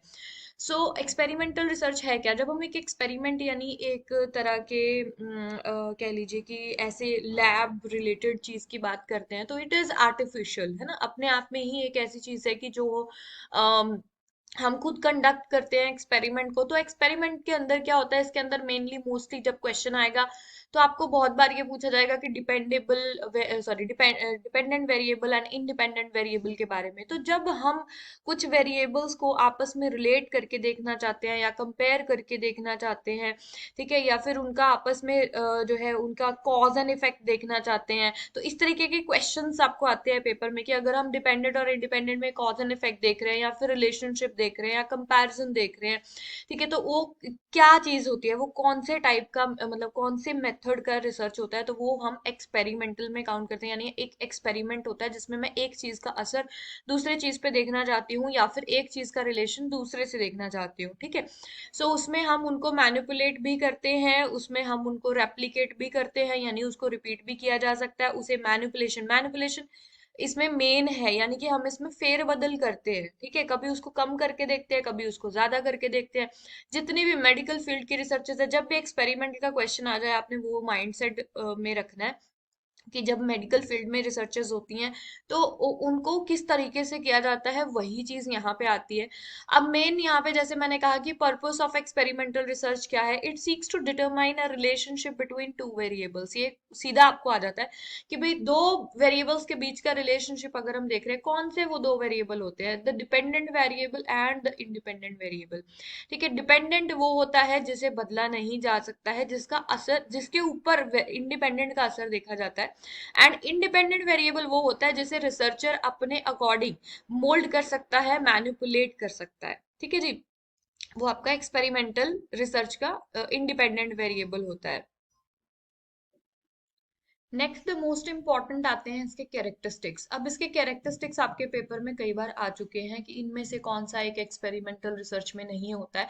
तो यहाँ पे मैंने चार चीजें आपको लिखी हैं, जिनमें से जो ये फर्स्ट थ्री पॉइंट्स हैं ये तो होने ही होने हैं एक्सपेरिमेंटल रिसर्च में, बट ये जो फोर्थ पॉइंट है ये बाकी की रिसर्चेस का भी, यानी कि चाहे हम डिस्क्रिप्टिव की भी बात करें उसमें भी हम ऑब्जर्व करते हैं, ऑब्जर्वेशन जो है वो हर एक मेथड में होती है। लेकिन जो ये तीन चीजें हैं, कंट्रोल, रेप्लिकेशन एंड मैनिपुलेशन, ठीक है, ये तीनों की तीनों चीजें सिर्फ और सिर्फ एक्सपेरिमेंटल रिसर्च में होती हैं। मैंने ऊपर जब कैरेक्टरिस्टिक्स करवाए थे लास्ट वाली वीडियो के अंदर, वो वाले भी आपने जो है वो देखे होंगे, ठीक है, उसके अंदर भी हमने रेप्लिकेशन किया था, कंट्रोल किया था। तो यहाँ पे भी वही चीजें हैं कि जो कंट्रोल है, कंट्रोल का मतलब क्या है कि मैं हर वेरिएबल को एज अ रिसर्चर अपने हिसाब से अपने नियंत्रण यानी कंट्रोल में रख सकती हूँ, कि मैंने उसको किस एक्सटेंट तक, किस हद तक प्रेजेंट करना है या किस हद तक उसको एक्सपोजर देना है, ठीक है। देन नेक्स्ट आपका रेप्लिकेशन आता है, यानी एक एक्सपेरिमेंट को जितनी बार चाहें उतनी बार रिपीट कर सकते हैं। अब जैसे हिस्टोरिकल इंसिडेंट है, हिस्टोरिकल रिसर्च में हम उस इंसिडेंट को, अगर मैं कहूँ वर्ल्ड वॉर 3 दोबारा करा, सॉरी मतलब कोई भी वर्ल्ड वॉर या कारगिल या कुछ भी है दोबारा कराओ, मुझे एक रिसर्च करनी है, तो this is not possible, right. So हम रिपीट नहीं कर सकते, बट हम एक्सपेरिमेंटल के अंदर एक्सपेरिमेंट को हजारों लाखों बार भी रिपीट कर सकते हैं। देन मैनिपुलेशन, इसका मेन फीचर है मैनिपुलेट, हम इसमें करते ही करते हैं तभी ये एक्सपेरिमेंटल होती है। मैनिपुलेट का मतलब है हेर फेर, कम या ज्यादा करना किसी चीज को। जैसे मैंने कहा था कि दो केमिकल्स हैं, या फिर मैंने किसी मेडिसिन की ही मान लीजिए कोई स्टडी करनी है, तो वो उसकी आधी पिल जो है वो देके कितना असर पड़ता है, या पूरी पिल देके कितना असर पड़ता है पेशेंट के ऊपर, तो ये जो चीजें हैं वो सारी हम मैनिपुलेट कर सकते हैं, यानी कि इंडिपेंडेंट वेरिएबल की मैनिपुलेशन जो है वो पूरी तरह से रिसर्चर के हाथ में होती है। रिसर्चर अपने हिसाब से इंडिपेंडेंट वेरिएबल को प्रेजेंट कर सकता है। So these are four characteristics, and obviously जब हम एक्सपेरिमेंट करते हैं तो ऑब्जर्वेशन हम करते ही करते हैं। So control, replication, manipulation and observation are four characteristics of experimental research, जो आपको आ चुके हैं ऑलरेडी एग्जाम के अंदर। Now these are the steps of experimental research. Steps का मतलब है कि ये कैसे हिस्टोरिकल एंड डिस्क्रिप्टिव से डिफरेंट है। अब देखो इसमें भी हम सबसे पहले क्या करेंगे, उन्हीं मेथड्स की तरह हम यहाँ पे भी आइडेंटिफाई करेंगे और डिफाइन करेंगे अपनी प्रॉब्लम को, यानी कि मेरा जो स्टेटमेंट ऑफ द प्रॉब्लम है वो क्या है, एग्जैक्टली मैं किस चीज के ऊपर रिसर्च कर रही हूँ। देन सेकेंड हमारा आता है रिव्यू रेलेवेंट लिटरेचर, यानी कि हम लिटरेचर रिव्यू लेंगे कि मेरा टॉपिक जो है वो रिपीट तो नहीं है या कैसा है, या जो टॉपिक मैंने चूज किया है उससे रिलेटेड कितनी रिसर्चेज ओल्ड जो हमारा लिटरेचर है उसके अंदर हो चुकी हैं ऑलरेडी। तो उनसे आप काफी चीजें देखेंगे, हाइपोथेसिस फॉर्मुलेट करेंगे, ये सब चीजें करेंगे। सो नेक्स्ट आपका फॉर्मुलेट हाइपोथेसिस ही है, आप हाइपोथेसिस बनाएंगे and then you will construct an experimental design, यानी कि उसके बाद आप एक एक्सपेरिमेंटल डिजाइन चूज करेंगे या कंस्ट्रक्ट करेंगे, कि कितने, वो डिपेंड करता है आपके पास कितने इंडिपेंडेंट वेरिएबल है और कितने डिपेंडेंट वेरिएबल है, ठीक है। उस चीज के ऊपर डिपेंड करता है कि आप कौन सा वाला रिसर्च डिजाइन जो है वो एक्सपेरिमेंटल डिजाइन जो है वो चूज करेंगे। देन आप एक्सपेरिमेंट को कंडक्ट करेंगे, यानी करके देखेंगे और उससे डेटा लेंगे और उस डेटा को एनालाइज करेंगे एंड देन अपने रिजल्ट्स को फॉर्मुलेट, रिजल्ट्स बनाएंगे ना, जनरेट करेंगे। So these are the general steps of any experimental research. तो ये इस तरीके से हिस्टोरिकल, अब इसमें कोई डेटा क्रिटिसिज्म नहीं हो रहा है, ठीक है, कोई ऐसी चीजें नहीं हो रही है primary data secondary data, no nothing, तो वो आपका हिस्टोरिकल में रहेगा, ठीक है। So these are the methods जो मैंने आपको इस वीडियो में कवर करवाए हैं।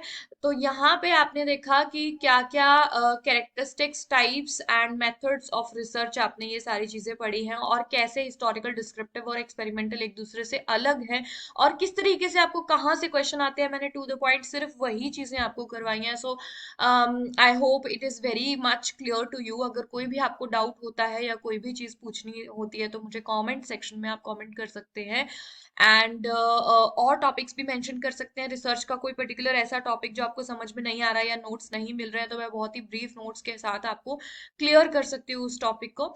So stay tuned for more videos on UGC net December 2024 exam.